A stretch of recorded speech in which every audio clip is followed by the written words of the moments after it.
Ini kayak Mas, iya Mas Ija. ini di kerjaan ya, di kantor ya?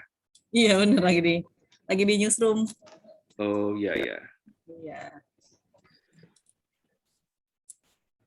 Tugasnya sudah dikerjakan ya? Sekalian nanya tugas. Akbar itu kayaknya Mas yang udah ngerjain tuh, Akbar tuh baru join tuh. Akbar, oh Akbar harus sudah. Akbar, Hakim, sudah dikerjakan belum tugasnya? Aduh, sudah Mas. Sip. Yang questioner jangan lupa ya. Oh iya Mas. Iya Mas. Yang quest itu malah harus lebih dahulu itu mestinya. Oke.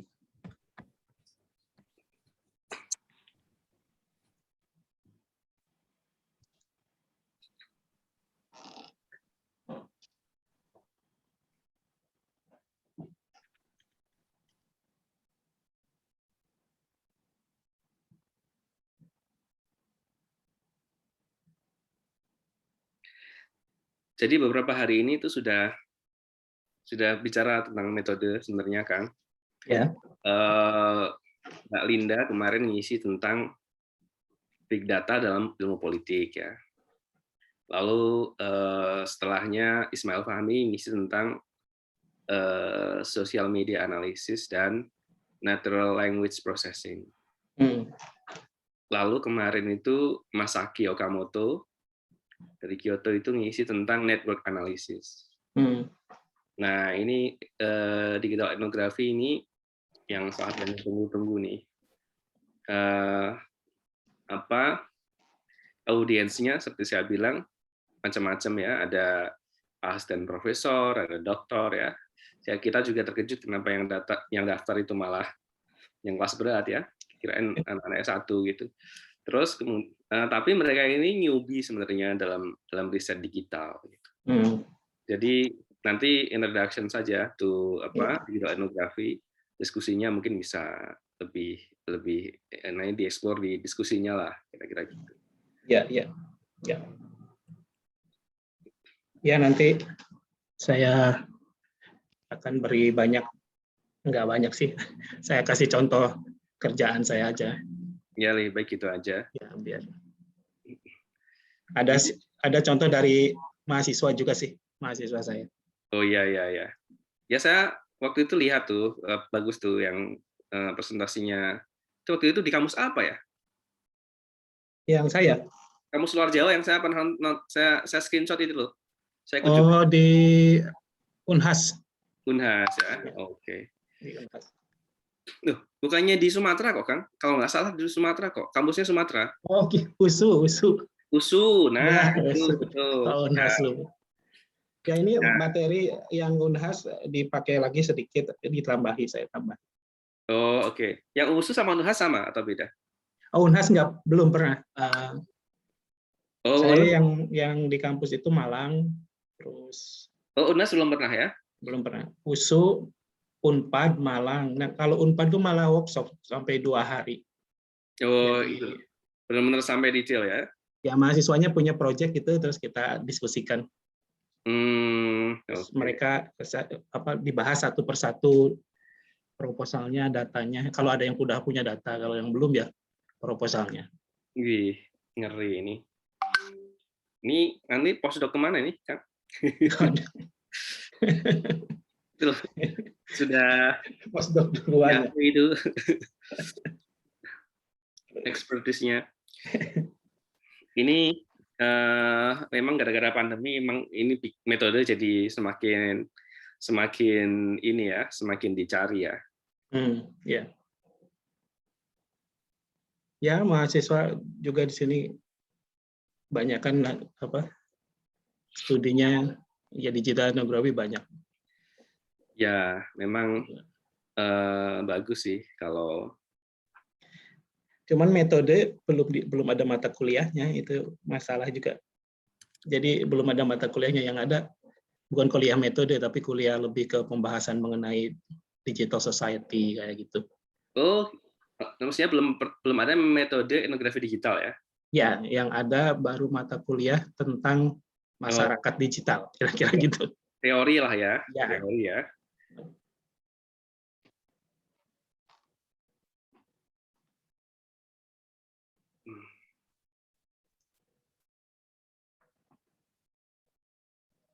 Memang ini apa tuh jarang yang ada itunya. Halo Mas Gabriel, selamat datang. Loh, Mbak Sarah. Halo Bung Wija, halo semuanya. Ya, perkenalkan ini Zam-Zam itu kawan saya juga di Leiden, sekolah waktu sekolah ya. Saya bilang waktu sekolah di Leiden ya. Punten Kang. Kang Zam-Zam ini masih sekolah kayaknya. Gimana itu kabarnya? Ya, menunggu hilal. Menunggu hilal.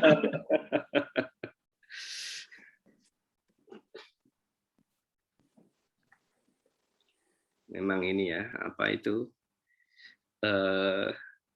tidak bisa diduga itu perjalanan hidup sekali. Padahal sudah sangat layak untuk hilal dari kemarin nih Kang Zam-Zam. Mbak Sarah sudah selesai ya urusannya ya? Bebas, merdeka. Ya, syukurlah. Ya, mohon maaf ya, tadi agak stres sebenarnya. Tidak apa-apa. Saya sebenarnya juga udah siap-siap ya kalau misalnya ada apa-apa, tapi syukurlah sudah ada. Tapi nanti saya ngasih pengantar sedikit, nggak apa-apa.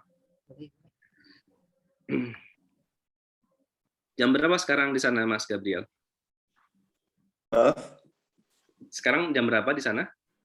Sekarang baru jam 10. Di kota apa? Saya lupa lagi. Saya tinggal di kota kecil di kaki gunung, di Aret namanya. 1 jam dari Po, kotanya Ibu Truli. Oh, namanya Aret. Aret. Oh, Ya, dekat stasiun ski. Dekat apa? Stasiun ski. Oh, ski yang di es itu? Ya, ski di es masa di mana? Iya, makanya. Berarti bukannya sekarang bukan lagi musim winter ya, tapi selalu ada saljunya di situ ya? Sekarang baru selesai summer, tapi enggak ada salju di sini. Harus tunggu bulan. Kadang suka sih Agustus, tengah malam. Iya, ya ski ya, es lah masa ski ini ya. Cuman ini kok pas lagi summer gitu dan fall.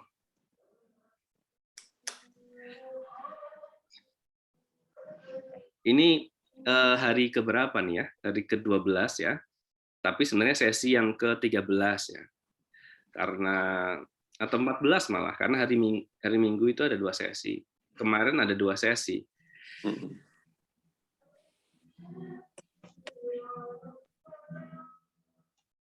Sekarang Pak Wija, kita udah dapat lumayan banyak laporan atau whatever namanya, draft dari mahasiswa. Sudah lumayan lengkap? Sudah lumayan banyak nih ya, dan ada banyak lagi yang mau mengirim katanya. Oke. Siapa yang punya tugas untuk upload di Google Drive? Nanti ini aja Mas Gabriel saja nggak apa-apa dilanjutkan ya. Nanti kita ngikut. Ya. Tapi untuk revisi saya tidak akan bisa revisi semuanya, kita harus membagi karena Betul, nanti kita bagi. Hari Sabtu kayaknya kita seharusnya opsi untuk ramah tamah coffee virtual itu hari Sabtu deh. Jadi nanti mungkin acaranya dimulai lebih awal 1 jam, lalu ditambah di ujungnya 1 jam, lalu ada break-nya, gitu kayak hari Minggu kemarin.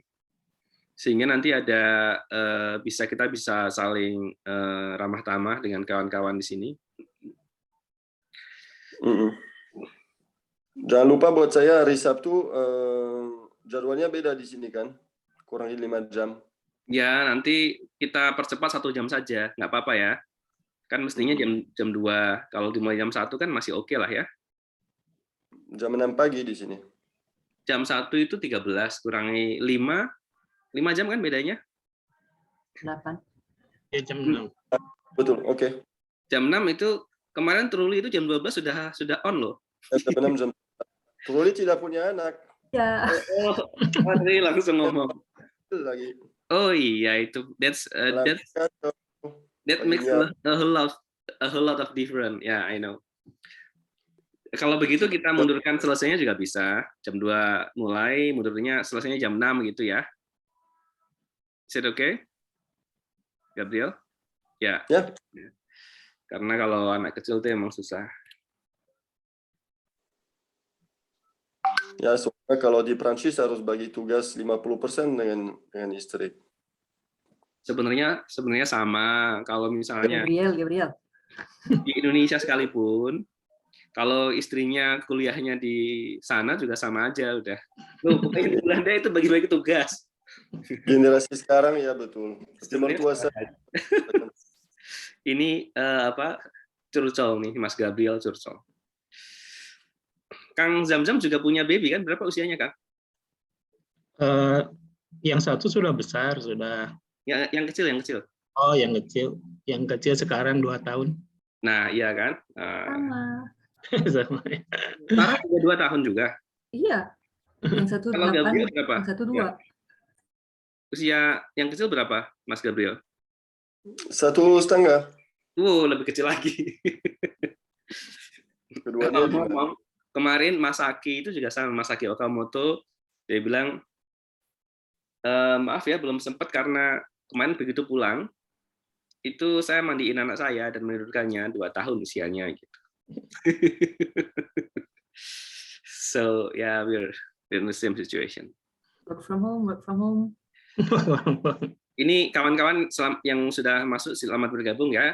Ini workshopnya masih tentang etnografi, tentang digital ya. Tadi itu baby itu hanya intermezzo, jadi jangan salah kira gitu, dikira wah ini baby udah digital.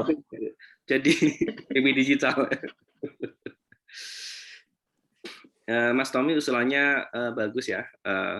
Seri khusus oleh LP3S ini untuk yang mana nih Mas, yang seri khusus nih?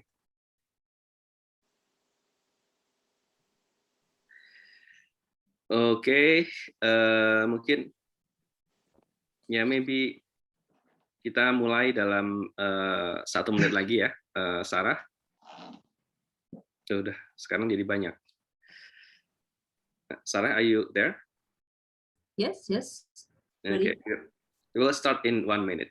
Okay. Kita mulai ya, Kang Zamzam. Oke. Ya, oke. Okay. Sarah, you can start. Okay, good afternoon, good morning, good evening, everyone. Welcome to the 12th day of summer school at P3S and Universitas Diponegoro. Today we welcome, I heard Kang Zamzam. Are you from Bandung? Okay. From Tasikmalaya. Okay, Wilujeng Sumping. Yeah. Today we start with Kang Zamzam Fauzanafi. Aduh, minta. Maaf ya. Enggak apa-apa. Zamzam Fauzanafi yang akan membahas digital ethnography. Of course, this is a very dear topic to me as an anthropologist because I have many questions, and maybe I won't be the last to ask them at the end, but I'm very impatient to hear you.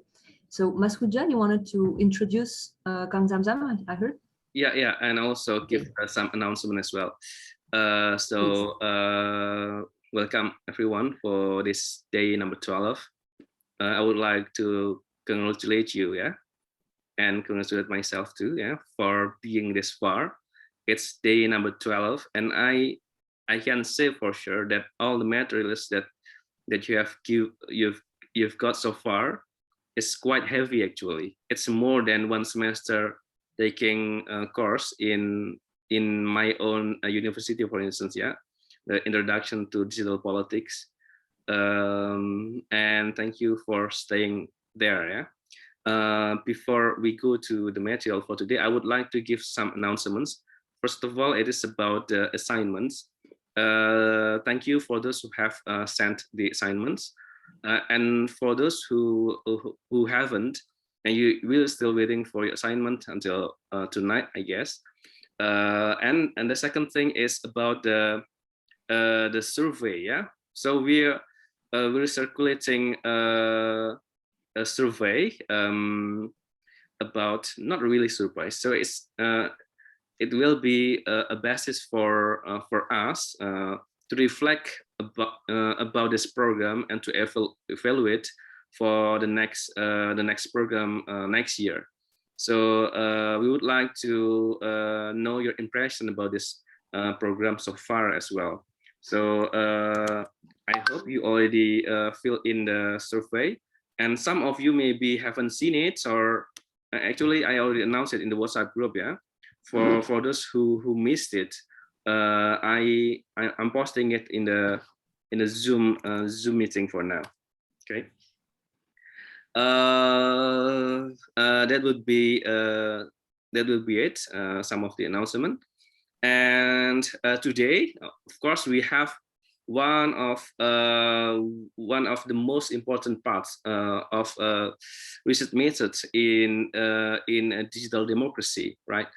In last week, I have presented to you, my own work with Ward and also Yatun and also Ismail Fahmi about cyber troops and online manipulation. Yeah.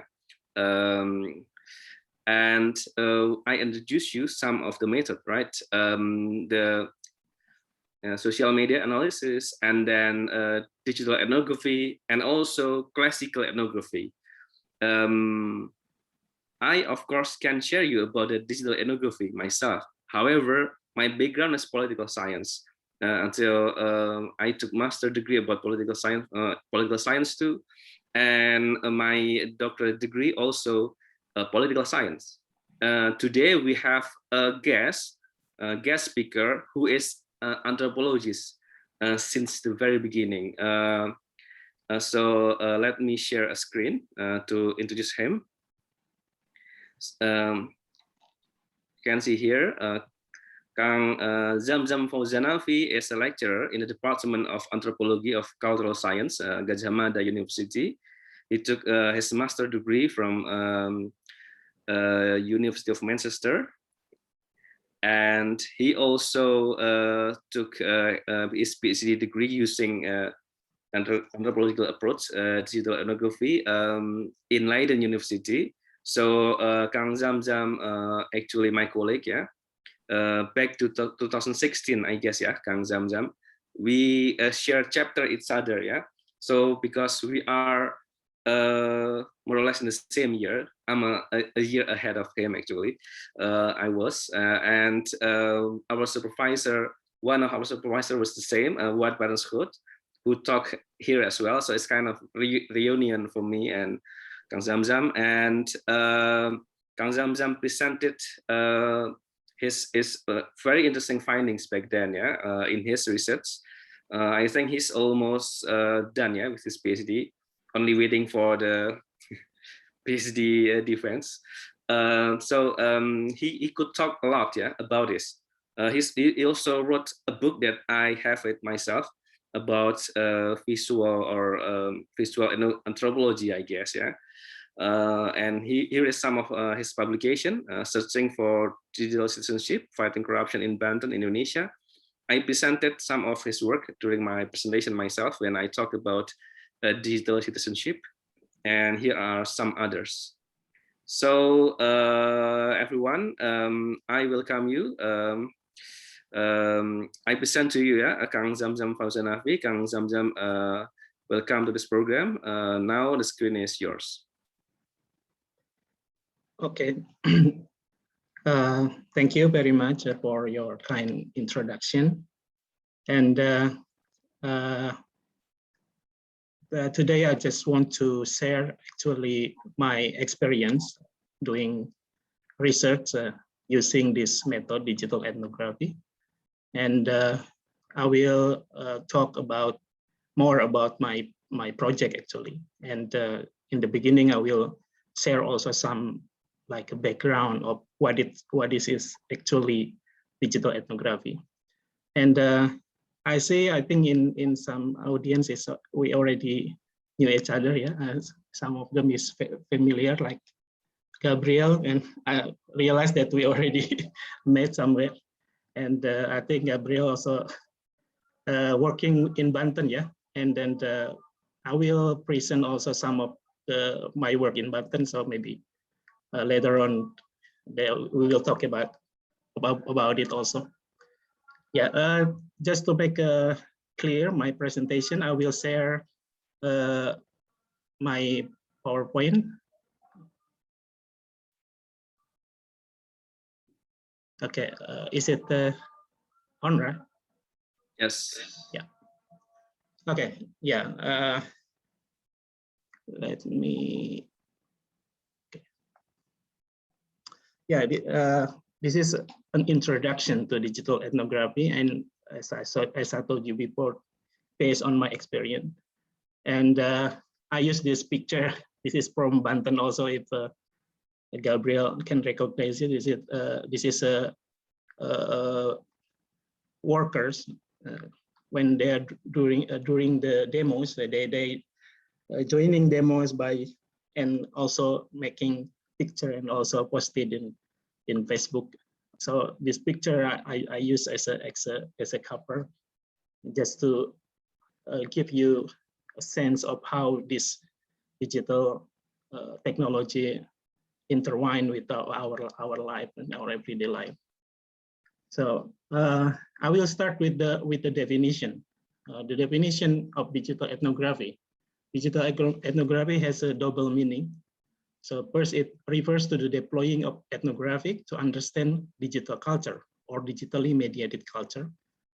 And inside or brands of this digital ethnography, some people or some experts use different name, or so like social media ethnography, for example, like John Postil and Sarah Ping using this name.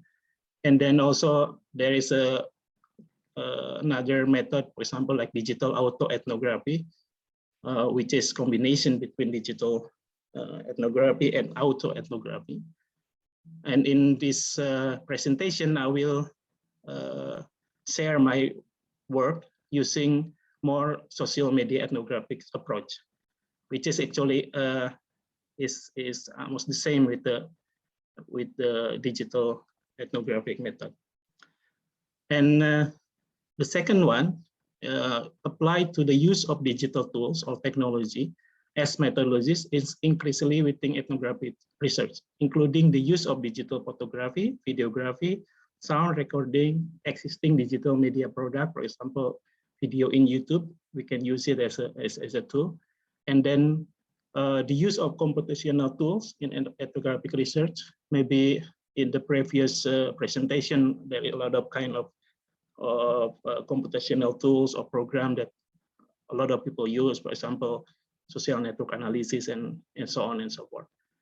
And but in my presentation today, I will give you an example of the use of digital visual tools, which is videos. So it's related to the work of Sarah Ping. Sarah Ping called this method as digital visual sensory ethnography. And it's also related to my background also in visual anthropology. So there is a kind of connection between digital ethnography and visual anthropology. So these two definitions that I will delve into more after this. First, I will share about social media ethnography. This is what I did in my dissertation. Doing social media ethnography is a way to make connection between online and locality-based realities that enable us to follow the continuities or discontinuities between social media, online, and face-to-face or offline experiences. Visiting social media as ethnographic places, as Sarah Ping called it. Ethnographic places are not bounded localities, communities, or territories, although physical localities might be part of this, but this is like a collections of relations between things and process that become intertwined. And they are clustered or intensities of things. Intensities is like a keyword here, of which both localities and socialities are elements. Or if I try to also searching for another works, for example, from Tom Bostrom, he also considers social media as a place-like, where the user dwelling in online places. Yeah, the work of Tom Bostrom is very popular, which is becoming in the Second Life. That work is mostly is a virtual work, but not really connected to the offline activities. So he dwelling in these games, and then become like a citizen of these games, and then consider this game as a place that people can talk and people can interact each other. And this kind of research is an anthropological critique of the work that use dominant terms such as network. So in digital ethnography, most of the scholars, anthropology, seems a little bit avoiding this term network. And online communities came from COGINET. It's a research digital anthropology or digital ethnography that mostly working for the marketing research actually. In ethnographic research on the internet and social media, the term network is avoided since it's too diverse, wide, and partial in understanding social media activity and social relation deeply, and endow too much power to the technology person. Social media ethnography also shift the focus from the study of online communities that focus on mere cooperation and membership in particular category of community to digital socialities or digital social relationship that attends to the qualities of social relationship rather than being part of the community. So the interaction is important in this kind of places. So it is not just monitoring the social media site, but also living through them as an ethnographic place of the field site. This method is similar with Heinz ethnography for internet. Christine Heinz was one of the early scholars that came with these books called Virtual Ethnography. But then she revised his thinking. She moved away from studying online presence as the virtual to how the internet has become everyday, embodied, and embedded. A more complex, interconnected web offline and offline fieldwork. And I was focused around making sense of what people think they are up to when they are used the internet. This E3 or embodied, everyday, embodied, and embedded internet involving multi-sited and mobile methods in which the ethnographer following participant when they move in between online and offline sites. So this is both the nexus between online and offline. To make it simple, this method consisted of overlapping sub-practices that are catching up. Catching up is joining and following Facebook group and page. This is in my case, Facebook group, but in some other people cases and under social media sites, of course. Sharing material links. So we joining this group or this Instagram or Twitter. So we are actively also sharing something here. And then exploring material like link, news, video that are people share in the social media. Interacting with the research participants, being friend, liking online, and of course offline encounter. And later on, I will give an example of my method video tour when I make encounter with my subjects in the offline world. And then the last one is archiving. Archiving in my research is capturing Facebook screens, cataloging, coding, and open relating coding between categories, concept, and to each other. So this 1, 2, 3, 4, 5 activities, actually, if we make it short, is kind online deep hanging out, or online participation, observation, in-depth interview, and writing or archiving field notes. Is the same, it's actually similar with the classical ethnographic work, but the place is different. So that's only the so like people like John Possil said, actually digital ethnography is not the new, is like continuity of the classical or traditional ethnography. This is some example that I want to share. I'm doing research on online activism in Banten. Online activism in Banten related to the anti-corruption movement or activism in Banten. And I'm doing research on the 3 Facebook platforms. One of them is called Facebook Banten News. Facebook Banten News is a citizen journalist social media kind of that. And they basically have a citizen journalist, which they call it dulur, and this citizen journalist will send something report about the condition of Banten, not only about corruption. It's almost everything. They try to make a report in this Facebook Banten News, but I found that the theme of corruption is one of the dominant themes. So a lot of report is about corruption, which are related to the corruption allegation cases itself, or maybe related to the condition of, for example, like poor infrastructure, but they try to relate it to corruption.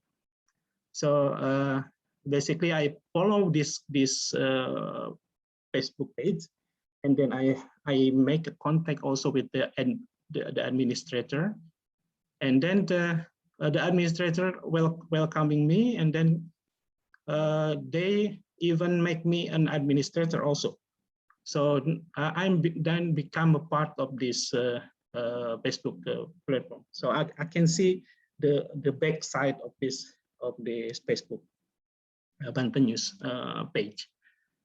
So I'm catching up with this a lot of posting since 2010 until 2016. So catching up, reading it, and also making comment on it, exploring the link that they share in this Facebook. And so a lot of posting, like I forgot the total of posting that I captured from this. Is almost 3,000 something. I need to see it in my writing. So a lot of, but it's not really big data in the sense of if we're talking about big data, like a million data. It's not like very big data. And then after following this, and then I will also have this conversation in the also I make a comment in this group in this page, and try to make a connection with the another members or another user or readers. And then I also identify who are the most active poster or citizen journalists, and also commentators. I try to see and to identify them, and then when I found them, the most active, for example, commentators like this lady, her name is Nurbaiti. I contact Nurbaiti using firstly using this chatting, Facebook chat. Why I use that tools? Because that tools is already become a part of Nurbaiti life. So if I use the word from Christine Hein, so this Facebook chat is already embodied in everyday life of Nurbaiti. She always on in this Facebook setting. And then so when I recognize her, I introduce myself, and then send her a message and about me and my research. And in the beginning, Nurbaiti is not responding me because she thinks I am part of the dynasty. So she thinks that I'm mata-mata or spying him or spying her, because Nurbaiti is quite critical to the dynasty, the Banten dynasty. So maybe for like 3 or 4 days, she didn't reply, and then she replied, and because she tried to find, of course, my identity. So there is a connection here. So she tried to find my true identity, and then she realized that I'm really a docent from UGM and then doing research. So she tried to reach me, and this create a rapport between us in this in anthropological term, a rapport or a good connection between the researcher and informant is slowly emerge here, and feeling of co-presence in this situation. So I took like almost 3 months before I'm going to the field to Banten, have a lot of conversation with Nurbaiti about related to actually her activities and how her thinking about corruption and about Banten. And then also I have another interview, also make a connection with other people. And we have a lot of discussion, and even the discussion is more like, it's not more like an interview, it's more like discussion about conceptual thinking about oligarchy, about democracy, and anything, something like that. And it in this sense, actually, I'm starting to really have a good connection with this informant, because we talk a lot about anything. So it's not really about one-to-one interview, but was much like conversation. It's like an informal conversation. And then I'm doing archiving, and for doing this archiving, I using the software NP10 and using the Encapture. It's called Encapture. So this is just to help me to capture all the posting and comment that relevant to my research. So it's easier for me to do that. But before I have this software, actually I'm doing the capturing by manually. So using this screen capture, and it's quite takes some time to do it. And then of course I'm put it this kind of software will help me also to organize the data. So I put it first in this more chronological coding. So it's based on the date, and then also based on the title of the posting or the comment. And then this is to understand what is actually people said in the this Facebook platforms about the corruption in the dynasty in Banten. So I use this very simple, and everybody can use it also, and about we call it word count or word cloud analysis.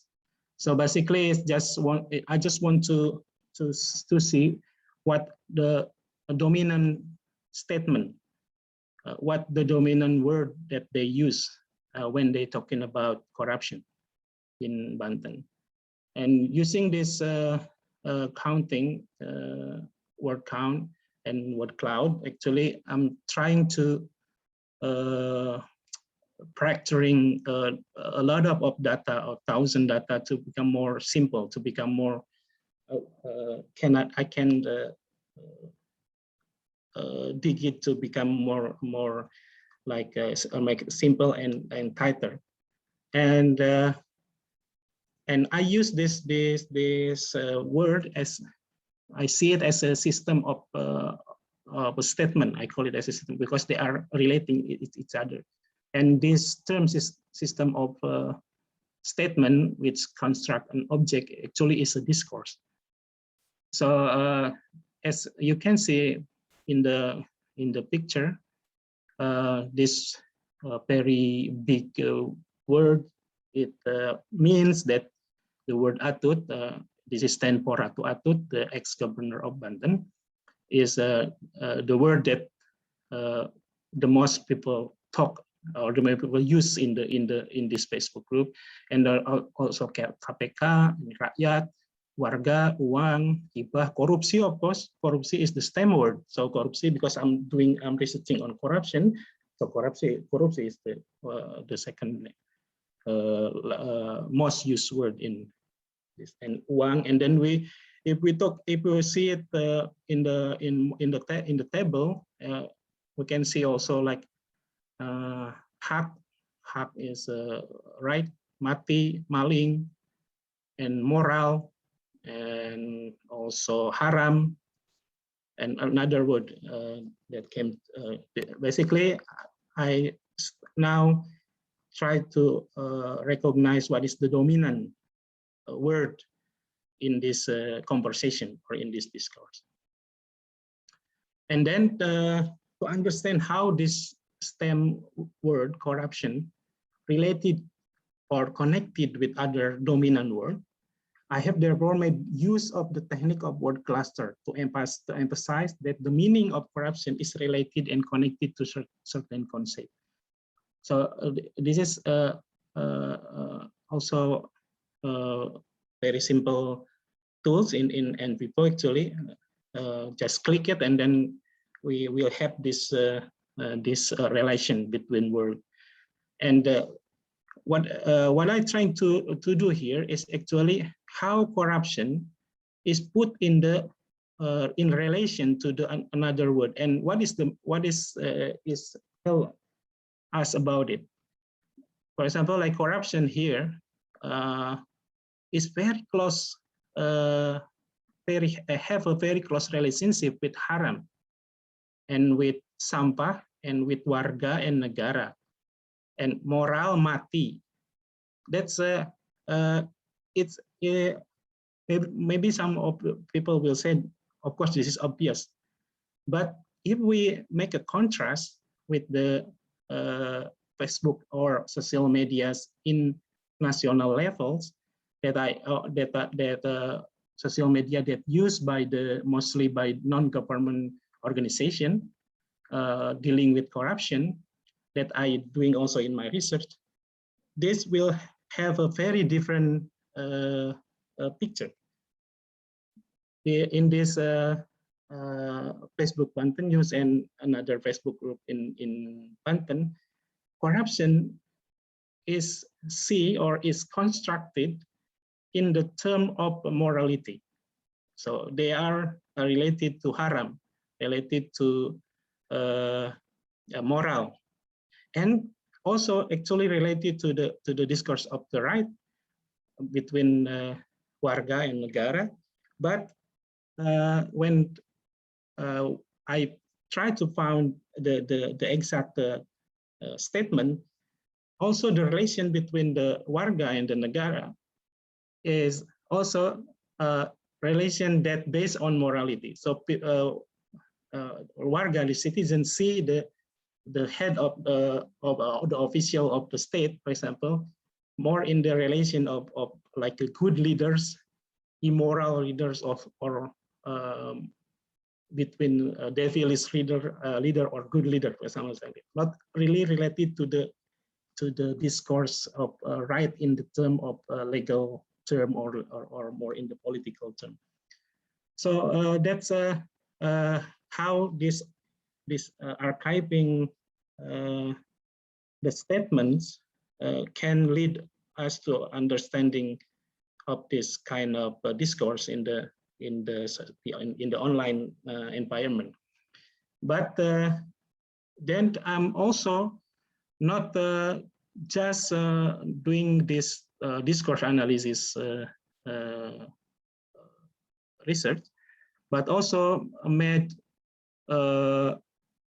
coding of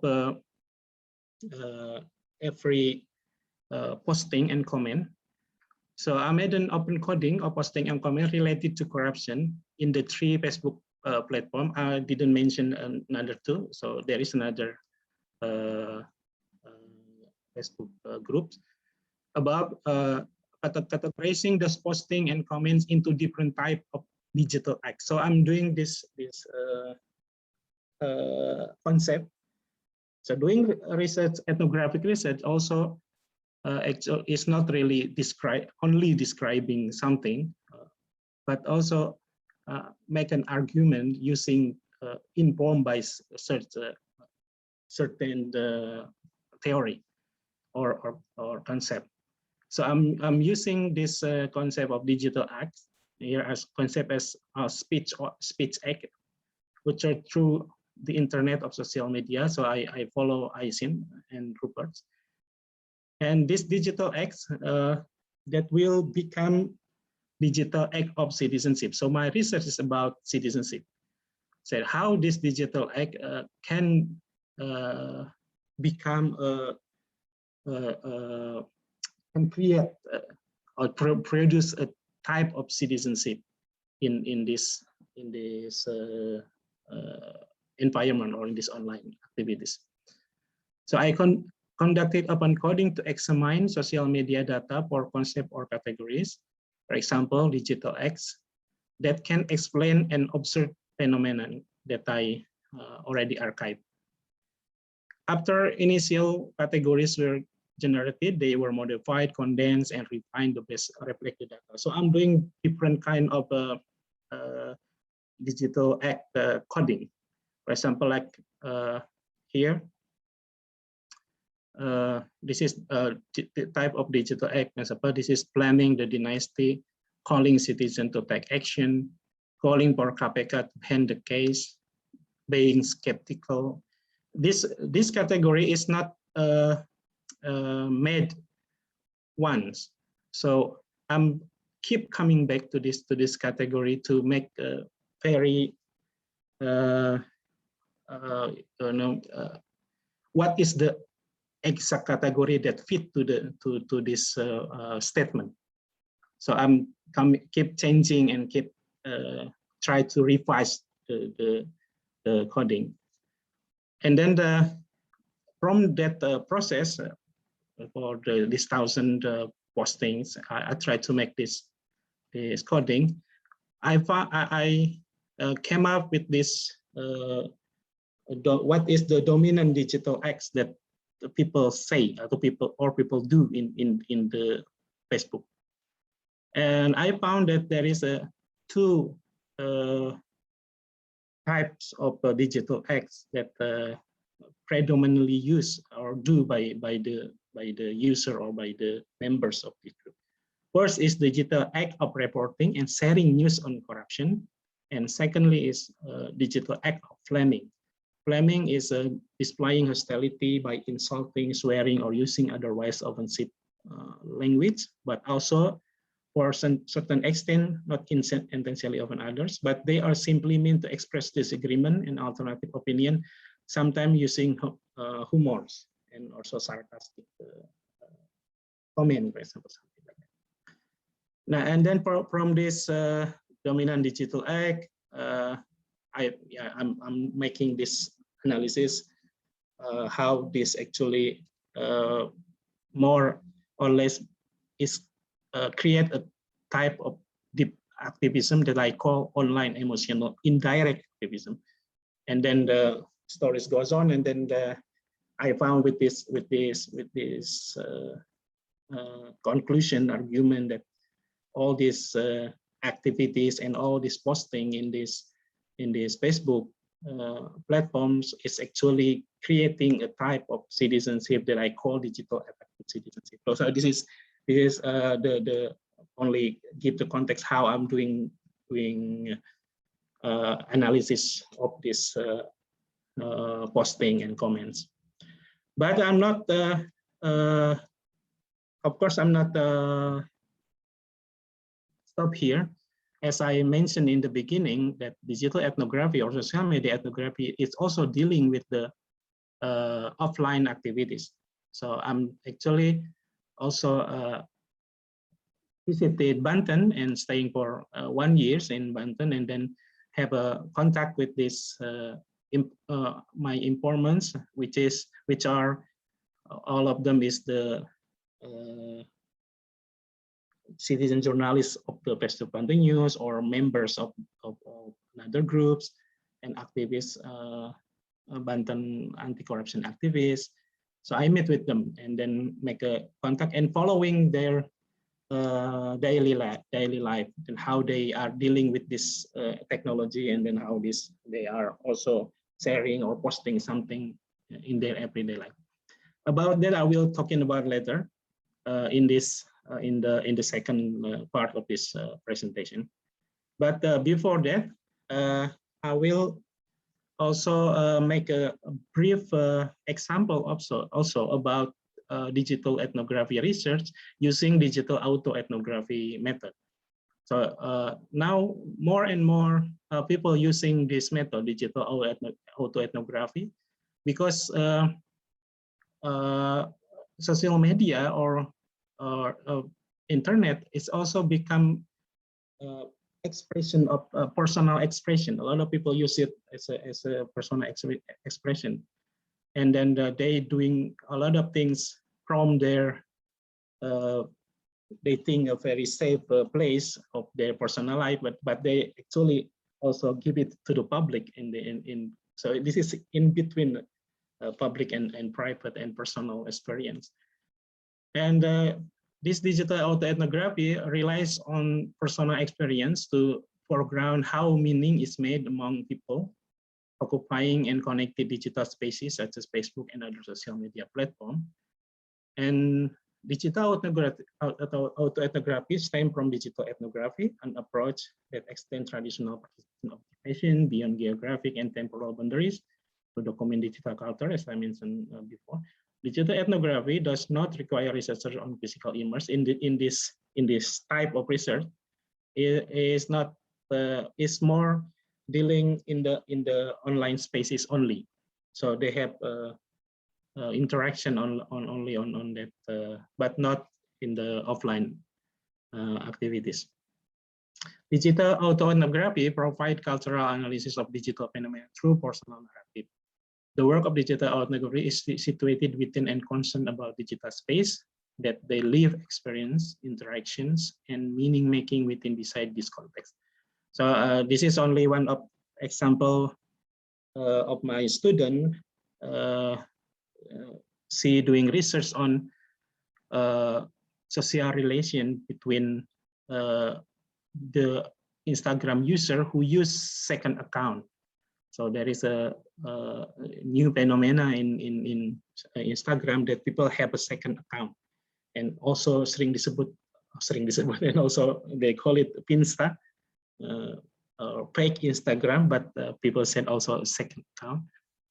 And this student, my student, doing autoethnography because she also have this second account, and then actually she doing research on her relationship with her friend using second account. So she doing research with her 7 friends and how they are interact each other in this environment.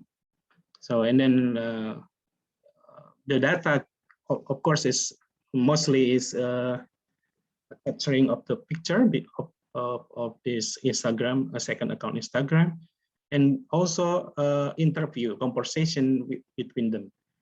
And because all of them is already friends for a long time, so actually they have a really good connection, and then we'll came up with the very deep conversation and data. And then this student came with this argument about psycho-spectatorial sisterhood. So how people interact each other in this second account in Instagram is the relationship between them. Psycho as a spectatorial sisterhood. So sisterhood that only seeing each other and try to take care of each other by their eyes as a spectator, something like that. This is another only brief type of digital ethnography research, which is digital autoethnography. And then now I'm moved to that that I already mentioned before, that actually I'm doing also we have encounter of with my informants in the offline environment. And during this encounter, I'm using another methods, not only classical ethnography, research, participation, observation, in-depth interview, but also I'm using a video. So I'm using video to follow how this activist, citizen journalists work in their environment. This is related to how they use the technology, cell phone, and also the social media itself, and then dealing with a lot of people, and then dealing with the environment, the material environment. This method also called digital ethnography. So this is the second meaning of digital ethnography. Meaning a way of doing ethnography that is part of and participate in digital material sensory environment rather than simply ethnography about the digital. Sarah Pink called it digital, visual, and sensory ethnography. This is a field of practice that goes beyond visual anthropology and which also involves developing a theoretical and empirical understanding of not only the research subject, but also engaging reflexively with the visual ethnographic process. The relationship between participants, researcher, and technologies used, and the status of the knowledge, then this social and material relationship produced. Example of the methods, Sarah Ping used this, this method. One of the method is the video tour, and then also video reenactments. Both method involve engaging with participants in movement, and as they going through the world, going through doing something in some environment. The research is including touring homes. This is research on how people using experiencing their home and try to make their homes clean, for example, something like that. And also related to how to doing domestic cleaning. And I will give that example, the video tour of this domestic cleaning things, because my family actually is one of the informants. So actually, I'm not part of this research, but I'm part of the informant. And then also I will give an example from my research, video tours on following a citizen journalist and photographer, taking photos and making reports on the condition of Banten, and following at the ends of Facebook Banten news administrator and journalists, covering news and interacting with other citizen journalists through digital technology, cell phone and social media. Kang, before you go on, perhaps Sarah Ping, who is it again? Sarah Ping? Sarah Ping is the visual digital anthropologist. Now she is teaching in Australia. Oh, okay, yeah. And but she is from UK. Before she was teaching in the UK. Okay, so not Ping, the singer, yeah? No, no. Okay, thank you. Yeah, this is the example from Saraping, which my family part of the important.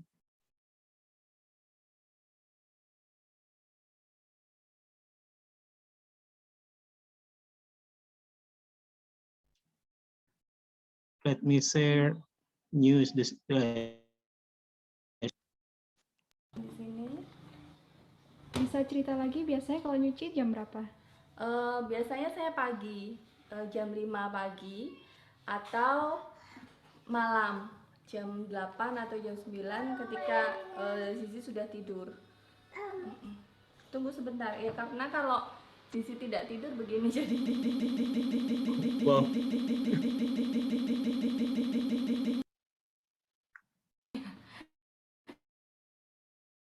dia akan minta gendong.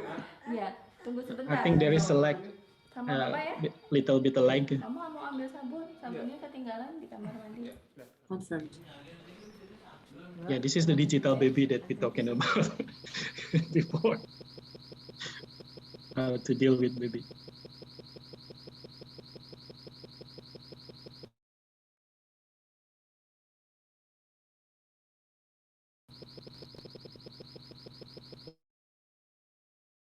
So basically, this video is following this family, for family, how they dealing with laundry.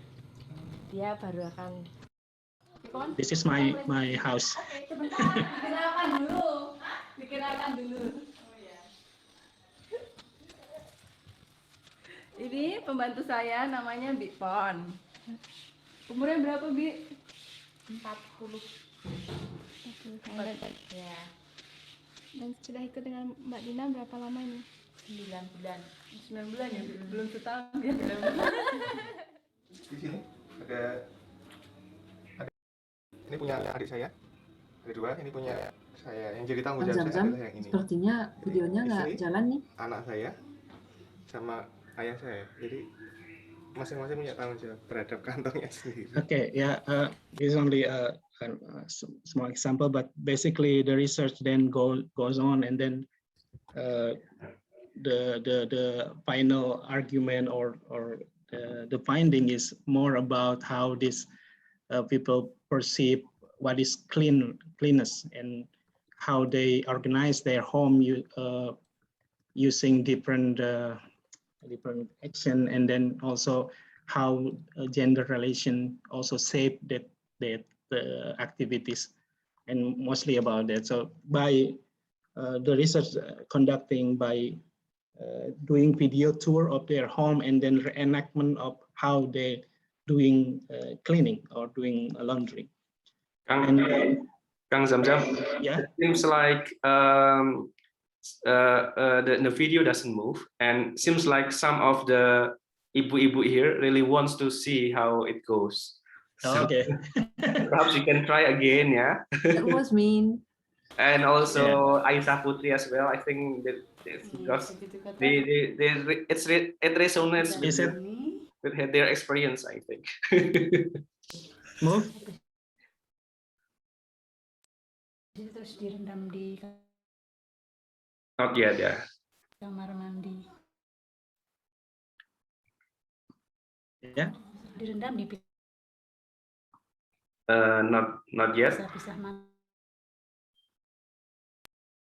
yang putih, Or mana yang tebal, yang terlalu kotor harus disikat dulu. Nggak langsung mesin cuci? Enggak.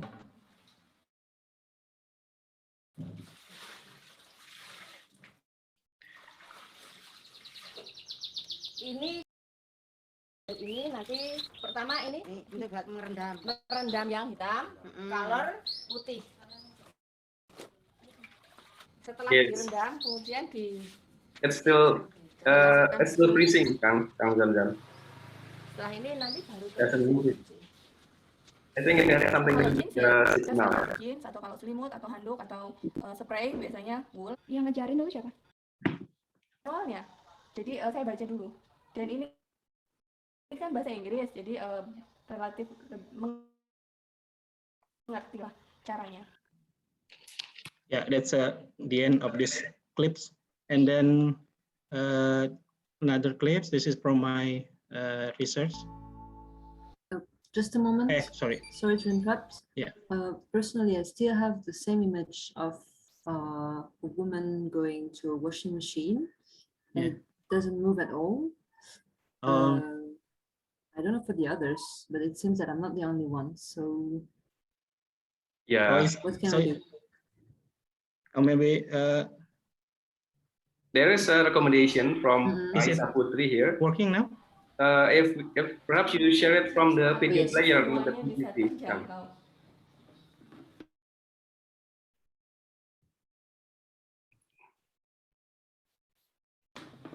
Masukkan sini. Bisa cerita lagi biasanya kalau nyuci jam berapa? Biasanya saya Is it moving? pagi, jam 5 pagi, No. atau malam jam 8 atau jam 9 ketika tidur.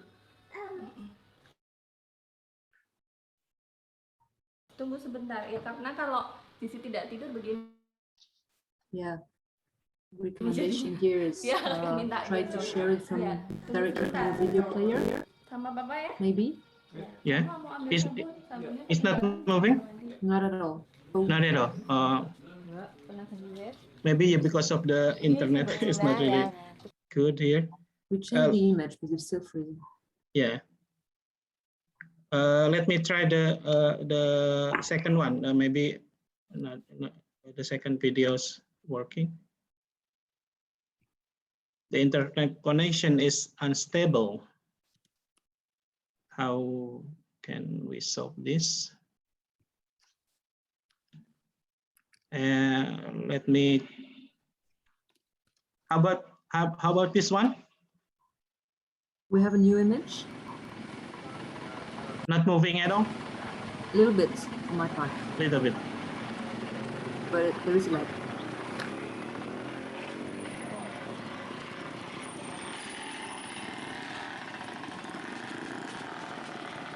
Parah ini di kebantannya itu. Udah uangnya diambilin terus itu. Jalannya rusak.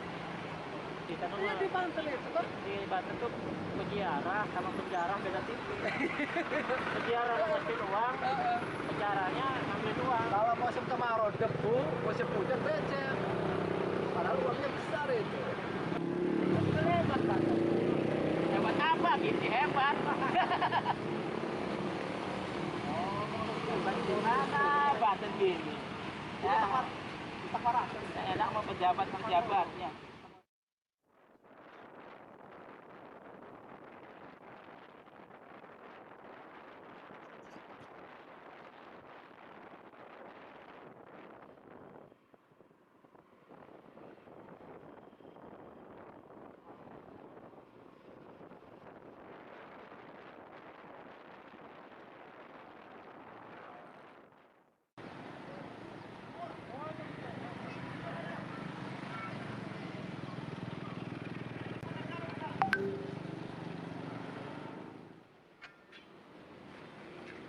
Ini nggak beres kalau nggak diaktif biasanya.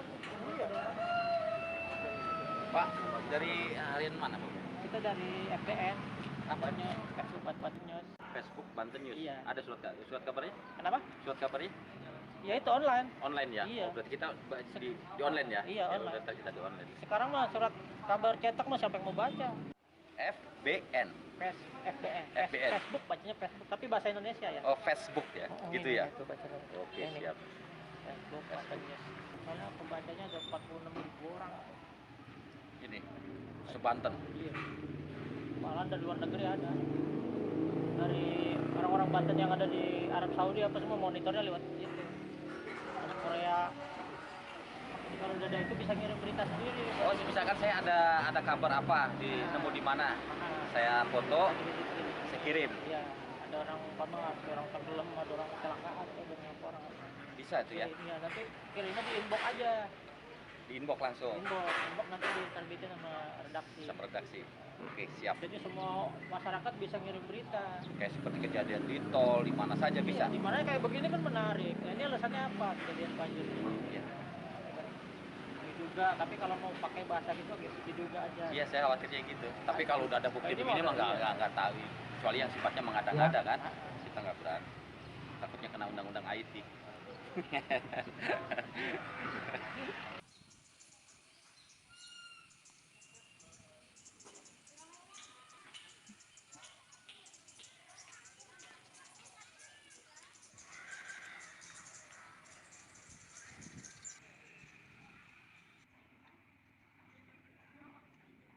cuma satu ini doang nih dulu nih. Sekarang tambah banyak lagi.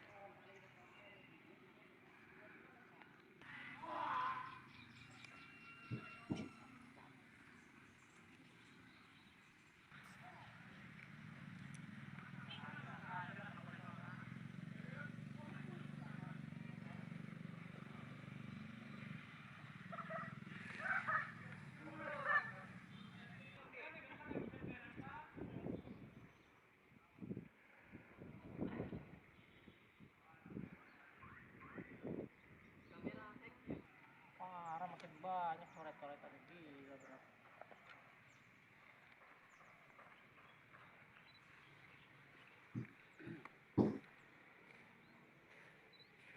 Bapak ini wartawan, Pak? Ya, itu dari Facebook Banten News, sudah pernah dengar belum? Oh iya. Banten News. Tahu? Tahu lah. Di internet ikut, Pak? Pernah baca belum? Nah, orang jaringan Tapi komputer. belum pernah baca. Sampai sejauh mana? Itu punya Internet. Nah, Iya. coba dibuka. Pernah baca kasus korupsi di Facebook, nggak ada orang cerita? Enggak ada. Nah, yang diceritakan apa dong? Hari ini Ceritain paling juga tentang agama Islam. Banten. Oh, kalau kayak internet dibuka tuh yang sifatnya pengetahuan umum, jangan yang cabul mulu yang dibuka. Enggak, ini Pak mau jadi hacker, Pak. Hacker dari mana? Komputer aja nggak bisa jadi hacker. Iya, ini juga udah jadi hacker. Apa yang dihack? Yang dihack paling Facebook. Ya paling Facebook teman yang jahat itu di Hack. Jahatnya gimana? Gimana ya cara jahatnya yang paling suka menghina gitu. ngehacknya gimana caranya? Ya pakai fake login. Fake login, jadi loginnya itu situsnya palsu, dapat buat sendiri. Ya udah dimatiin aja, diganti paspornya biar nggak bisa Facebook. diganti apanya? Paspornya. Gimana, ada dampaknya apa tadi Banten itu apa korupsi itu? Ya jalannya pada rusak. Jalanan ya. Ya hancur sekarang, Bang. Yang di mana lagi yang hancur? Yang di daerah situ, itu sekolahan. Dari sini aja nih, apakah semen tuh sananya? Kan udah hancur. Yeah, and this is the last video that I want to share also, only small a bit.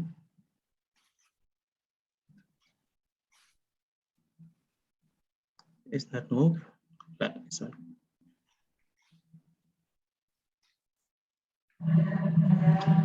Pelaksanaan bagaimana beliau menjadi sekda definitif akan selalu memberikan informasi bagi masyarakat yang akan disampaikan oleh melalui ibu bapak sekalian. Tentang apa ini? Dia tentang ada warga mengeluhkan tentang beras yang kotor hitam ini, beras raskin ini. Itu Lewat BB berarti dia. BB.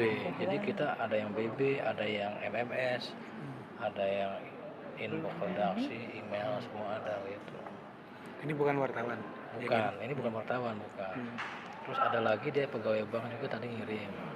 Pegawai bank, PNS. Dia PNS, pegawai di Perdak, dia ngirim berita audiensi pegawai magang Pemkot dengan DPRD. Dan bukan wartawan. Itu. Biasanya nanti diupload kapan itu? Tadi sudah saya upload langsung. Kalau lagi nggak ini upload.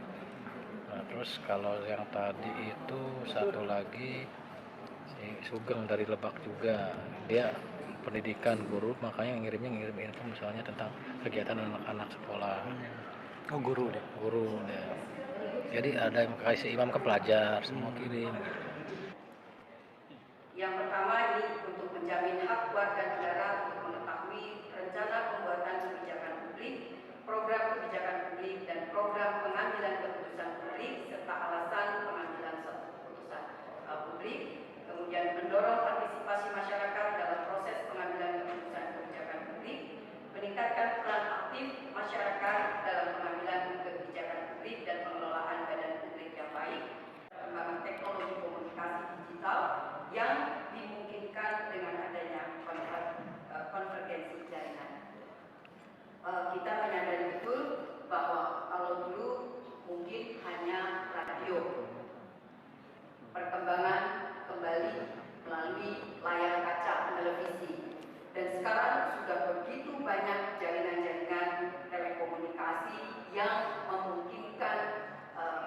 fasilitasi pembangunan legislatif, yudikatif, dan lain yang fungsi dan tugas pokoknya berkaitan dengan negara-negara yang sebagian atau seluruh dananya bersumber dari APBN dan APBD. Dan saat ini hampir semua lembaga publik memiliki PPD atau pejabat penyedia informasi dan dokumentasi.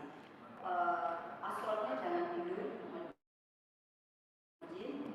Kemudian di mana pers? Pers adalah penyambung kuping rakyat. Telah lama berkiprah dalam mendorong era demokratisasi di Indonesia. Bahkan undang-undang pers terlebih dahulu hadir persis ketika reformasi muncul, Undang-Undang Nomor 40 Tahun 1999 dan Undang-Undang KIP merupakan pendukung pelaksanaan fungsi pers seperti diamanatkan dalam Undang-Undang Pers.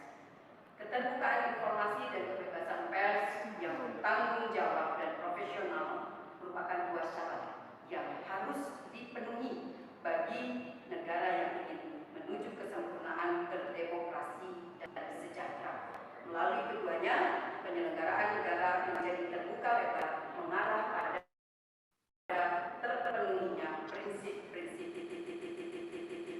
Yeah,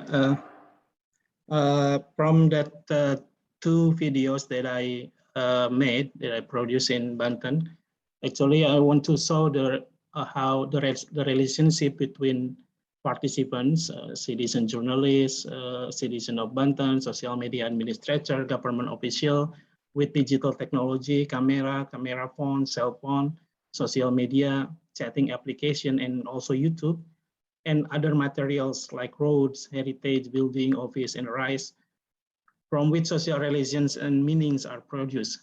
For example, like in the last videos, we can, if you can see the videos smoothly, the administrator of Facebook Banten News, Lulu Jamaluddin, doing a lot of things with his handphone in the same time when he tried to make a covering the speech from this sekda, and in the same time he also tried to find YouTube videos about how this sekda or secretary of representative of the state of the government is also have a slightly issues during the election, government election. So she was involved in this bribery allegation case in Banten. So Lulu, at the same time, he made a report on this meeting, but at the same time also make a joke about how this sekda in the same time talking about good governance and everything about related to good governance, and in the same time he tried to make pictures about her in the YouTube video that he doing a bribery case, and take a picture with the background of this lady, and then he tried to post it in the Facebook. So how this technology and people and also materiality intertwine each other, and how that I try to follow with using videos, because this by using these video tours that I call video tours, it's easiest also to see how this relationship visually and also haptically. For example, when they use their hand, and then when they just move his camera and then move to his motorbike to something, to the road that for example in the first video road that are damaged, as an example of corruption in Banten, mentioned by the informant before that scene. So that's actually another method of digital ethnography in the the second meaning of the digital ethnography, which is the use of digital visual technology. In my case, is video, to deal with this, how the relationship between people and online and the digital media itself, and how they are living in this environment, is living in the digital and material environment of their life. I think that's my presentation. Thank you. Okay. Thank you very much, Kang Zamzam. Yeah. I think it was a very, very rich presentation, although we had few technical questions that have been solved, fortunately. So now we'd like to invite the participants to post your questions in this chat box or to raise your hand and talk directly. I don't see anything yet in the chat box. Okay, just one. I hope the moderator and the participants are not bored with me. We're not. Hopefully you're here and ask questions. Okay, would you like to ask the question directly? Maybe Sarah, before Yes. we go to the question and answer, and also Gabriel and also Putri, which is good. I want to ask for some clarification. Perhaps the audience also curious. Because the video about the laundering is not working, right? And a lot of ibu-ibu here really curious about it. Kang Zamzam, perhaps you can explain. For political scientists like me, I cannot see the significance of this. Household activities, right? We do it every day. What's important in political science, right? Or in political world. However, in anthropology, what does that mean? I mean, what is Sarah Ping trying to argue, and why did she do the study about it? If we can, do a study like that, perhaps we can do a lot, right? If we can find the significance of it. Thank you. Yeah. The research actually is about how people perceive or make a meaning about cleanliness, and how these people also reorganize their home according to their perception about what is clean, what is not, and then how this perception and also activities shaped by gender relation. So actually, this research is about it came out in the end. The report of this research is available on a lot of article journal, and then also in book, the book called Home Truth, for example. The book is about gender, how gender setting the sensory feeling of the home, so something like that. Oh, okay. It's not related to the political things, but related to these relations of gender relation. And then practically, actually, this research also actually related also to the marketing research. So one, if I'm not mistaken, one of those the funding is also unilateral. So the funding want to know how these people use their product actually. So from this research, there is a lot of sort of finding, and one of them is marketing research, and then also this how people experience their home, and then how people reorganize their home using this gender relationship. Okay. Yeah. I think if she can bring it into gender relationship argument, so there's also power relation, right? And it can be political science too. Thank you. This is a follow-up of the presentation. I present that video just to give an example of how this method called video tours and reenactment is conducting. So it's not really related to my topic research on it. Yeah. Okay, Sarah, I return it to you. Okay, Thank you, Kang Zamzam. Thank you, Mas Wija, for this precisions. So first one was Estu and then Gabriel. Estu, would you like to ask your question directly? I think it's more likely. Okay. Thank you. Thank you, Sarah. I will ask. I have two questions. The first one is, I'm still confused with the limitation of digital ethnography. In your examples, it looks like an ethnography that has been recorded with digital tools like camera, camera, and then it has not much different with the usual ethnography recorded with camera or voice recorder, and then the study did not study the online community, the digital life of a person or community. Maybe if we study the other video, the participants' video, like their own video, maybe, like maybe we study about the YouTuber life, then we studied their videos and then their physical life and combine it with their physical life, maybe it's more digital ethnography, at least for me. And then my second question is, I've ever read, but I do really forget the title and the answer. In digital ethnography, or maybe in ethnography, we also need to study the algorithm of the space of the community life. I'm still confused on it too. Can you please explain it? Do we need to study the algorithm, the code, etc.? That's the reason I stopped the book, because I did not study the algorithm yet. Okay, thank you. Yeah, for the first question,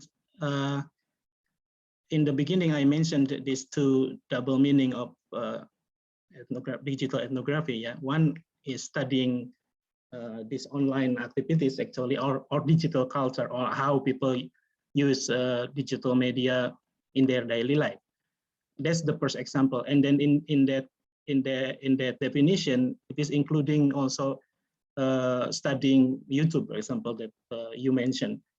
And in the second definition, it's a lot of is more related to the using of digital media or digital technology, digital tools, not only videos, not only photo, but also computational technology and so on and so forth, in researching how people living or interacting in a digital environment. That's the limit or the difference between the use of, for example, like visual media or visual anthropology. Visual anthropology can use video or photos, researching culture in every aspect of culture in different location, but not specifically in how they interacting or in the relationship between these people with the media and digital media environment. So I think that's the difference. If I can explain to you in the simple way. The second one, this is about the digital ethnography or nethnography. Nethnography, if you read nethnography, maybe this is book from Kojinet or some that I mentioned in my first in my presentation. And in this book, actually, Kojinet is dealing mostly with the internet itself, but not in the connection with the offline activity. So it's more like virtual ethnography. So it's more dealing with the online spaces. And when dealing with the online, only with online spaces, a lot of approaches can be done. Some of the approaches is they doing research on the algorithm. But how this approach is choose, of course, is because of their research question. So what they don't want to know. If they want to know how the algorithm of the internet or social media shape your piece, for example, shape or your choosing or shape your relation also. It will bring us to this approaches. You need to do algorithm analysis or studies on the algorithm. So is the approaches is basically ethnography can use different technology or different methods in order to answer the question. Some of the for example, some of the people doing digital ethnography research also, they even made their own program or application to do their own research. For example, like people in Kent University in the UK, they even make a lot of programming method. But what is to make this research ethnographic or not? I think it's depend on the what is the question and how you deal with the subject and how to present and then to present the result. Ethnography is dealing with two things, right? This is a method.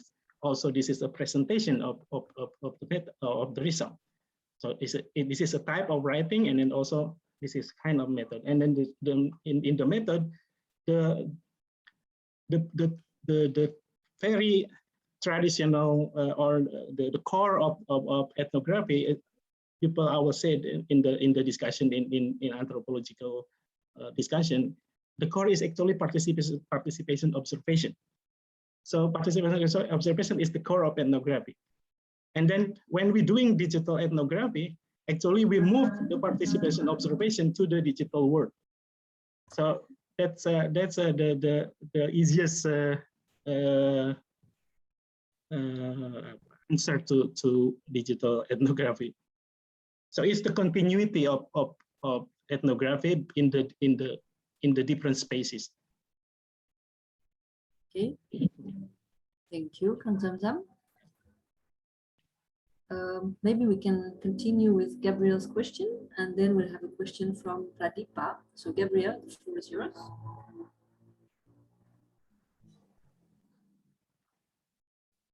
Sorry, trying to unmute.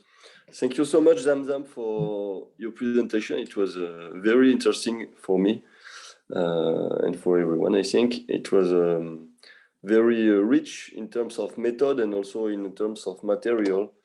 I was amazed about how you managed to make this kind of statistics through internet, and I wanted to know where did you get all these skills? Was it by your own curiosity, or was it at UGM? And are you also transmitting this kind of digital skills to your students at UGM? And it's just a question quite technical. And the other one was about the founder of Facebook Banten News, Lou Jamaluddin. Did you know him before your research, or did you meet with him during the research? And what is his background? Was it an activist before founding this Facebook group or page? I don't know how you call it. And finally, it is a connected question. Is there a link between this kind of this news, Facebook Banten News, and classical news in Banten, like, I don't know, Radar Banten or other ones? Thank you so much again for this wonderful presentation. Okay. Thank you. I will try to question number one. Yeah, the question number one. Actually, the work that I did with this kind of statistical or word count analysis or word cloud analysis is very easy because it's already there. It's in the program. So if we have NVivoice and also Atlas, for example, and then even there is an online online application to do this analysis of word count. So you don't need to pay, but you just put it this huge chunk of word in the website and click it, and then you will come up with this calculation. And and people actually they will provide you with three type of analysis in one click. One is that word count, which is in the table, and then there is a percentage, wages percentage, and then the number of how many word that this use in this big data, and then also the picture, the word cloud, and then the relationship between the word that I use also. The cluster analysis. Cluster analysis, they use it in the what is it, linguistic research, right? And they're actually using a kind of coefficient like a rumus. But actually in people we can choose the coefficient that we will use. So there is a coefficient, and then we click it, and then we have this relationship. And then these only tools that there. But what we need to really careful is how to actually we put the data on it. So we need to really, before we put it in this machine, actually we already try to make coding and selection, good rigid selection on this data. Otherwise, there will be no conclusion of what we can see, for example. So actually, the hardest part is not in that calculation or in this statistical, but in how we are archiving our data and put it in this very rigid classification, for example, and then don't miss something and don't waste our data. That's my and then until now actually there is no class in how to use this kind of analysis in UGM. I already talked with Wija also. In UGM there is a course about digital society or digitalization of society, we call it, and how, for example, this is more about the how people dealing with digital media, but there is no course on method, digital ethnography. Or techniques. Yeah, no technique, but it could be the material next training from you for next year's school, for example. It could be an interesting session.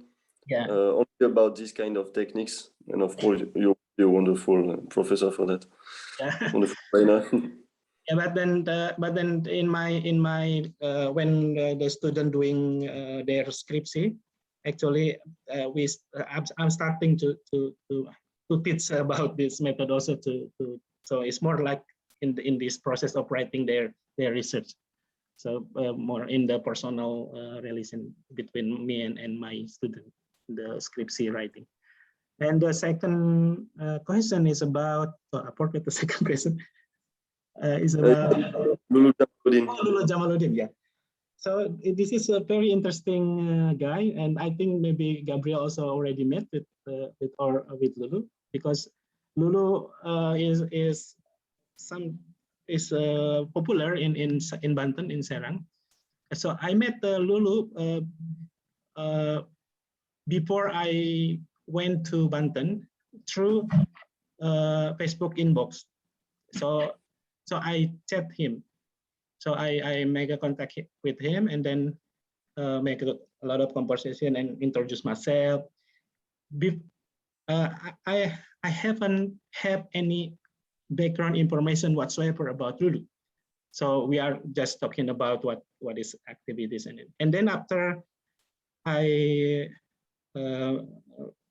meet with Lulu, and no, before I met with Lulu, I met with the Facebook Banten News activists also who stay in Jogja. And then when I met this guy, he said that about Lulu background. So, and I knew that Lulu is mostly working as a journalist, and but he moved more like freelance journalist, not really tied to this. So he doing Facebook Banten News like side by side with his own work as a journalist. That's bring me to your third question about how the another news is already connected to this Facebook Banten News. So Lulu Jamaluddin, for example, he actually making two reports. Report to Radar Banten or to other news, formal or mainstream newspaper, but then he also making another report to Facebook Banten News, which is sometimes is very different. And but most of the Facebook Banten News, of course, news is outside the covering of Radar Banten whatsoever. So Facebook Banten is more like everyday news, and then they also not really take for example take a link from Radar Banten or other newspaper to their Facebook. So they create their own news, and it came from this ordinary man like a guru or teacher and other people, and even SMA kids or high school kids. And then I found that sometimes the mainstream news who that took their Facebook news to their coverage. So they took like that too. That's why a bit and then Facebook Banten News, of course, is very different in terms of the style of the writing. The style of the writing very personal, and then using the word sometimes it's emotional also. So they're using humorous things, or even another word like sarcastic, or even the joke in the news to bring this. I call it like more effective thoughts or emotional thoughts in this kind of citizen journalism. And come back to Lulu Jamaluddin, and Lulu Jamaluddin actually not only and then I found that Lulu Jamaluddin is not only a journalist, he also activist. So he also have a good connection with the people. For example, in Mata. Mata is the local NGO dealing with corruption. So Facebook Banten News actually, Lulu is took by or asked to join a meeting with Mata, and then Mata, this NGO anti-corruption, said to Lulu, said that can we use the Facebook Banten News as an outlet for the corruption news about corruption in Banten. So behind the scene, actually, Facebook Banten News, of course, is not really dedicated to the corruption itself, but there is kind of a scenario that Facebook Banten News also will always make a report about corruption, because Lulu have a connection with this activists of anti-corruption activists. Maybe another background that also interesting is later on I found also Lulu is also a family of, maybe it's not really relevant, but it's quite shocking also. Is a brother of Imam Samudra. So he's a brother of Imam Samudra. So he came from this religious family, but when I met him, it's not really, it's very different with this his brother. His brother. So it's I knew that like 6 months after I visit his house and then met with his mother, and then there is Imam Samudra. So there is a picture of Imam Samudra. So brother of Imam Samudra. That's another identity that maybe I don't know there is a relationship, but that's very interesting in that sense. I think that's my answer. Okay. That was a really interesting answer. Thank you so much. Thank you very much, Kang Zamzam. I think now the mic should be to Pradipa. Pradipa, would you ask your question directly? Yeah, thank you, Dr. Sar. Thank you, Mas Zamzam, for the presentation. I have two questions, actually, but I will try to be brief. The first question is, how or when do you stop collecting your data, and how do you organize that mass amount of data, of screenshots, of videos, etc.? Because I was reflecting from my experience when conducting digital ethnography during my master. I was following Post Landing and Boyd, and when I was not on the field with my interlocutors, I will be monitoring Twitter for almost 24 hours, and it's like my ex-girlfriend used to say, why are you staying on Twitter until up late night? And because people really love to tweet, and it's like you leave Twitter for 1 hour and there's already mass amount of tweets already posted, and there are always moments of emergence. So I'd go crazy documenting everything, screenshotting everything, and so when is the ideal time to stop, and how do you organize it? Because I had like 1,000 tweets, 1,000 screenshots. The second question, in relation to that, during your research in the Facebook group, how do you treat past postings that was posted before you joined the Facebook group? Do you treat it like historical data, like digging in the past, or do you focus only the encounter on the emergent ones, the real-time ones? Thank you very much, Mas Zamzam. Very interesting presentation.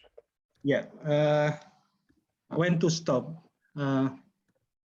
I decided to stop collecting data based on the event that I chose as the end of my fieldwork timeline.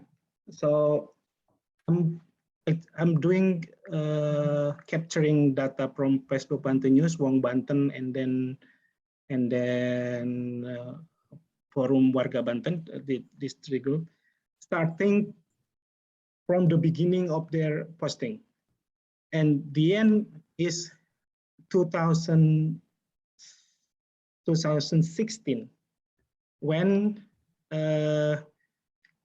there is a local election in Tangerang Selatan, South Tangerang. So this local election, I choose this event as my timeline of my research. And why did I choose that? Because this event, the election of South Tangerang, and also election of Kabupaten Serang, and this in the same time, is kind of a battleground of people how to deal with the dynasty. So, and then when I waiting for that moment, and then how people who against the dynasty and anti-corruption activists who use the corruption discourse as a part to bring down or to reject this dynasty family in Banten, how they use this social media as their platform. And then when the elections end, that's the end of my data. And then I found how they who is the winner, and then and then I found that the winner is always the dynasty family, even though they are portrayed, or they are tried. A lot of anti-corruption activists try to bring to reject them using this anti-corruption campaign, but they always win. So what I'm trying to say is that I think we need to think what is what is the main offline event that will happen or in the process that become our main event that we will study. We will so we follow that. We follow the timeline. We follow the timeline of the event itself. So that's I think that's the way I stop this the research. And the second question is about how to manage the data. And as I mentioned before, in the beginning, I'm not using these tools and people. So I'm doing manually data manually and put it in the folder and name it as using time and then topics of the posting and comment. And then I'm starting to get overwhelmed by this data, and I very difficult to find it. Where is the posting on this? Where is posting on that? And then yeah, that's this kind of tools will help us to do that. So actually, I'm doing organizing data using another tools to help me by making coding or making relation between coding and something like that. We can easily find the data and organize and how to relate what's in other. And I think this is also I will answer the question from Gabriel also about how I learned about it. So I learned about it using I'm actually watching YouTube how to do coding and how to do archiving and how to make a relation and how to take picture from that data. So I'm taught myself by seeing YouTube. That's the second question. And what another question? Is it all? Okay. Yeah. Okay, thank you, Kang Zamzam. So now, as a moderator, I'm facing a quite interesting situation where I have three people asking questions that are not exactly the same, but are all revolve about the same thing. So there is a question from Pak Abu Bakar, from Bu Triya Barwati, dan Bu Aisyah Putri. And they directly relate to what you've been answering as a first question to Mas Pradipa right now. So where do I start? Shall I sum up all of these questions in one, if you don't mind? If the people who are listening are not minding either. Is that okay for you? Yeah. Okay. So it's methodological question as well. So one is about when do we stop? When do we achieve scientificity in a way? So Batri says, if I'm not mistaken, you only analyze one group or groups in Facebook, and you also continue with interviewing members of the group after having conversation online. How many people should we interview to make the result valid? Is there any limitation of probably one or two people are enough? This question is also followed by Aisha. Is there a standard as a rule of thumb so that the research result is accepted to be scientific, though being scientific is also debatable, of course. When doing digital ethnography on an issue, is there a minimum standards for the numbers of accounts observed, for the length or the time period observed, etc. And Abu Bakar is still continuing in the same direction. I would like to know further about the method. Why do you use Facebook as place of research? Is that one source light that is enough to draw a strong conclusion? And again, the question of scientific validity. Can we combine many digital communities like WA Group, FB, Twitter, and Instagram at the same time? Is it better? So it's a huge block I sent to you, Kang Zamzam. Good luck. Thank you. Yeah, it's very a lot of questions. Maybe about when to stop, I think I already answered it. But the questions about how I choose the social media site. Why I choose Facebook, and I choose 3 Facebook platforms in Banten. It is only because of in the I will talking about my beginning of my research. So in my early years of my research, I have not had a subject, so I only have a questions. I want to do a research how people using social media as a anti-corruption campaign tools, for example, as anti-corruption campaigns media. And then I in 2013 at that time, what I'm doing very simple research when I typing corruption in Google, and then it appears a lot of people talking about corruption in Banten. So corruption, because that's the time when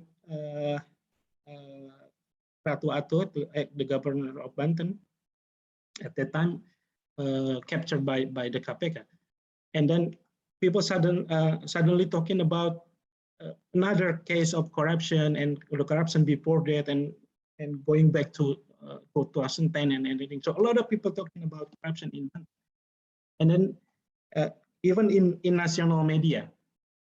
And then I try to make a selection, because my research is on how people using social media. So with social media that talking about this corruption in Banten, which one are the most active, and which one are the oldest. And then I found this Facebook Banten News. The Banten News is starting in 2010, and in 2010 they already have a posting about corruption of Ratu Atut, and then the composition is and the news is also continues until 2013 at that time, and a lot of about corruption. And then I found this group, a Facebook group Uang Banten, and then Facebook group Forum Warga Banten, which is new 2013, starting 2013. So it's in the historical orders. There is a very old, and then the middle, and then the new one. And the criteria that I use is they are all very active in campaigning corruption or anti-corruption campaign. So that's at that time also I searching for is there any other social media who talk about this corruption or anti-corruption in Banten, and I found Twitter, but the Twitter is the engagement is very low. So for example, there is a Twitter, for example, with hashtag Save Banten or anti dynasty or Tolak dynasty, for example, something that Save Banten is related to corruption. When I searching this, and it's only a few people who use that hashtag, and also who use that hashtag is mostly not from Banten.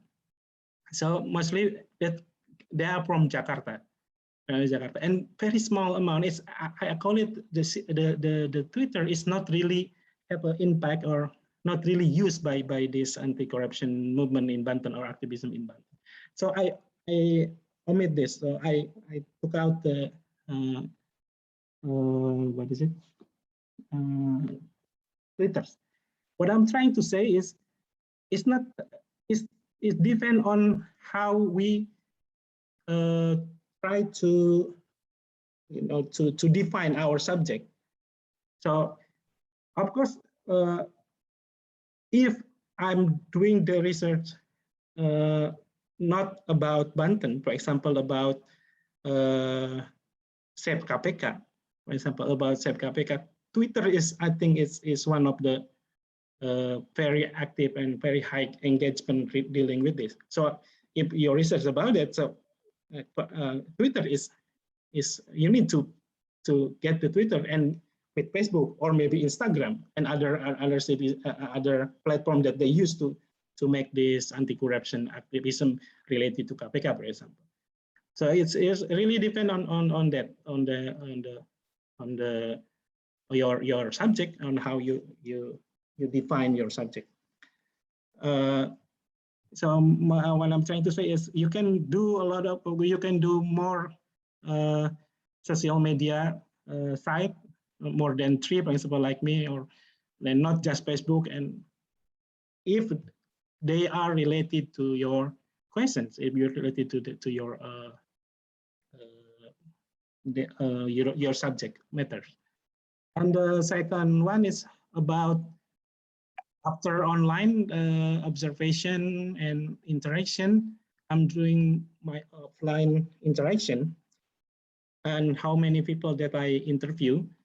I'm not really, in the beginning, I'm not really make a decision how many people that I want to interview, but I really follow which people who are very active in social media, in this the Facebook group. And so I just keep on searching for people who are very active in this activism. And I end up with I think now it's like 40 people who are joining that who are considered as an active members or active users in social media. And this number is not really defined. It's not really related to number that considered as a reliable or in terms of statistical insight, or in the survey, for example, we need to really have a population that really, in ethnographic research, the numbers of people who we will interview is depend on the how deep the information that you will get, and how rich the data that you get. So maybe that you can interview only 5 people, but these 5 people will give a lot of information and deep information about your subject matters. In very classical ethnographic research in early 90s, if anthropologists maybe remember, there is a very popular book called the 5 Families. Research on the poverty, the culture of poverty is only 5 people the interviewed or observed by the ethnographer, and this number is not based on calculation of they are representative of such population, but more it's who will give you deep clear pictures about the in-depth understanding about the problem. So I think that's the second question. And then what is another one? Oh, privacy, yeah. Yeah, the next one is about privacy. It's a question by Mariela from the Philippines. Yeah. So when we have a just a minute, maybe I will read the question if Mariela doesn't want to ask it directly, because so the others can know what you are talking about. Mariela, would you like to say your question, or shall I read it? 1, 2, 3. Okay, I'll read it maybe, yeah.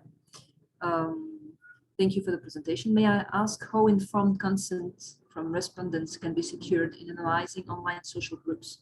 Furthermore, how can we ensure the anonymity of respondents, especially when direct quotes can easily be searched online and be traced to the user?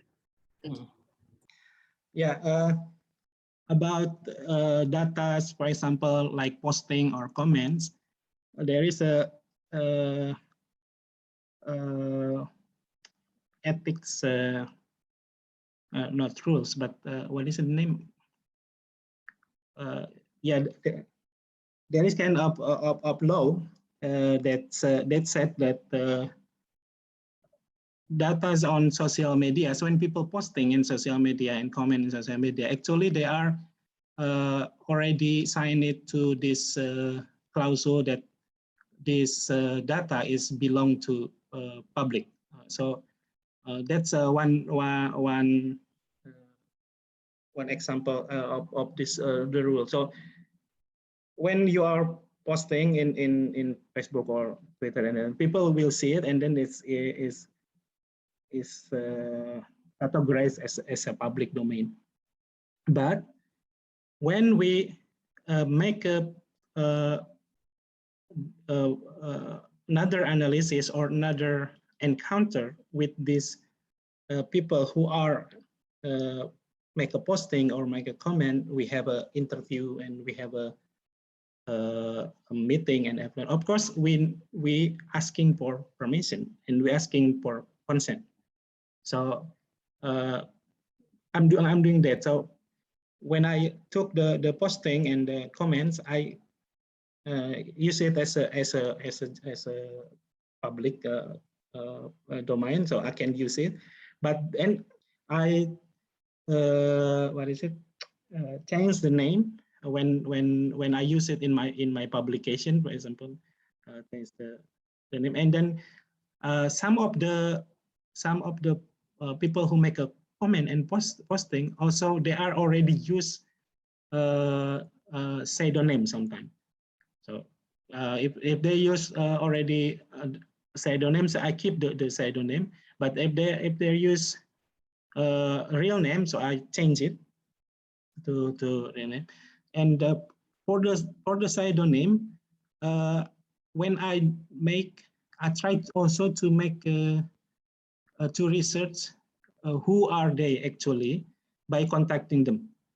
So, for example, there is a my informant who make a name or who create name, for example, Prabu Siliwangi or Messi, Lionel Messi, something like that.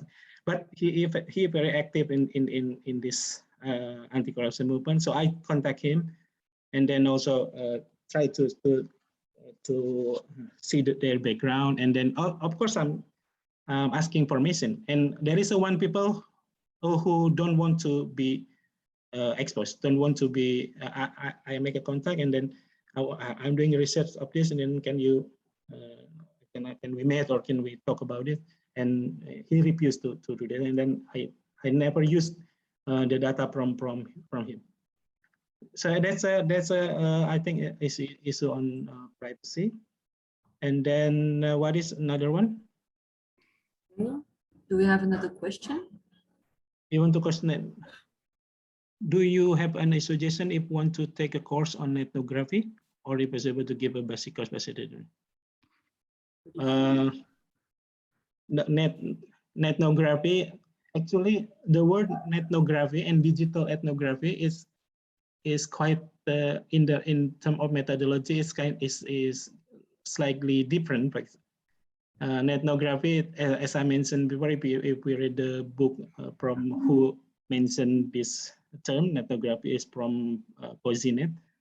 If you read it, it is a little bit different. It's more like research on, mostly they use it for the marketing purposes, and not really rigid as digital.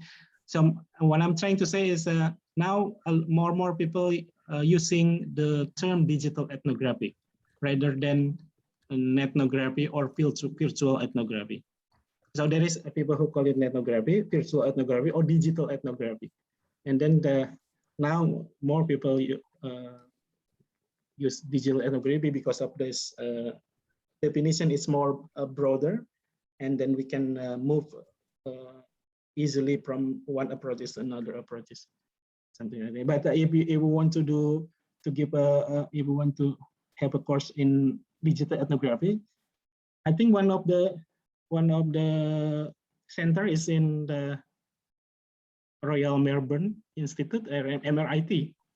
They have a digital ethnography lab, something like that, which Sarah Ping is there, and other people who making this very big book about digital introduction to digital ethnography is people from that university or digital ethnography working group, something like that. Or maybe if you are in the UK, I think one of the place is UCL. There are a working group also head by Daniel Miller, for example. They are doing a lot of research about digital ethnography. But maybe sometime they have a summer course on that. I think I remember digital ethnography research group in RMIT. They have a summer course on digital ethnography. Yeah, and Kang Zamzam, we have Sarah here, and she has a summer course. She's one of the co-hosts. Another one. So maybe she will make the new one here. I think there are no more questions. No more at least on the chat box. Yeah, I think it's also the end of the session because it's already more than 5, and I think a lot of people agree with me, that they really learned something new here. A lot of like I have told Kang Zamzam before, that the participants here are PhD students, some are professor too, assistant professor, for instance, like Marielle. However, mostly we are newbie on this digital ethnography. So it's really nice to read a lot of questions and feedbacks. So I think thank you again, Kang Zamzam, for joining us. I have a question. In Indonesia, is there any digital ethnography laboratorium yet? Not yet. Not yet, we heard maybe next year or next 2 years. I will bring digital ethnography to my lab in UGM. Actually, I'm now head of laboratorium anthropology for research and action, we call it. LAURA, Laboratorium Antropologi untuk Riset dan Aksi, and we call it RAURA. We have some of course or research on visual anthropology, so mostly we're doing research using camera and something like that, but not in digital ethnography. But not yet. Not yet. Okay. But maybe we'll add it sometime. Yeah, maybe we can collab. If you wait for 2 years, then I will make it first. So don't wait too long. Okay, that's of course a joke. There are actually some center for research on democracy, like in PDKS. However, they don't indeed specifically mention about the lab, the digital ethnography as a method in there. It's mostly a broad center or study. Okay, thank you everyone. I will that would be I think we can please join me to thank Kang Zamzam together by giving your applause from your screen. It's just it's also a digital thing, right? Giving applause. You can perhaps write a study about it, Kang Zamzam, Let's task. Oh, the applause in the digital era is different now. Yes. Sarah, I return it to you. Okay, well, thank you very much. It's my turn to conclude this session, I guess. I too learned a lot during this session. I hope we can foster interaction a bit longer later between anthropological, ethnographic, classical research and digital ethnography, because I think they really foster each other. Yeah, so especially the the technical things. Yes. We learn about the introduction. Of course, this is meant to be before the introduction. And I think classical anthropologists really do have to acknowledge that now we really deal with a cyber-physical reality. It's not only offline or online, it's both, and it's all the time, it's every day. So it's very, very important to acknowledge it. I guess it's the same for political sciences and all the other sciences. I mean, we deal with something new, and this is a mix and intertwinement of everything. Gabriel, would you like to say something? Yeah, also that it is particularly interesting as a tool to use digital media for this kind of ethnography because of the subject, which is corruption, and it is quite sensitive. And I think that for our research in authoritarian context also, it is very appropriate, more than, for example, more simple or more not risky topics. So for this one, it was also a very appropriate tool, and I work on the same subject, and I find it very fascinating. Also, to finish, Zamzam, when will you finish your PhD, or did you already? That's a very not really hard to answer actually. I'm hopefully this year I will submit. Yay! Applause. I'm actually I'm writing the conclusion. Actually, I already read it. I just revised it. Okay. So now it's in the process of revising, but it's quite difficult also to make it. Gabriel, thank you for asking the question that I am not there to ask. Yeah. For the session, I asked Kang Zamzam indirectly. Yeah. So when will it be? You know, I don't mention the defense or the dissertation. Yeah. And he said also diplomatically when the moon is seen. Yeah, the hilal. But you asked the question now. Very good. Actually, now maybe this is kind of, I don't know. Now when I'm reviewing my last chapter. Actually, I'm also reading your article, Gabriel. So I put some of the article in this. Perfect. And also, I just want to say this also to Sarah. I just realized that you are the writer of this Wayang Golek, right? Yes. Yeah. I really enjoy your books, and I use it to teach Sundanese ethnographic. It's still very classical ethnography. Yeah. That one's it's very. I like it. But it's moving. Okay. Well, thank you very much, Kang Zamzam. No, Mas Wija, you can just ask the simple question next time you meet with Kang Zamzam, which is when, and you'll know the answer. You know what it is about. You don't need to mention it. Just when. That's right. Okay. Well, thank you everyone for presenting, Kang Zamzam, for asking, for being active, participating, listening to this very interesting presentation. I think we all have an appointment tomorrow at 2 o'clock. Is that correct?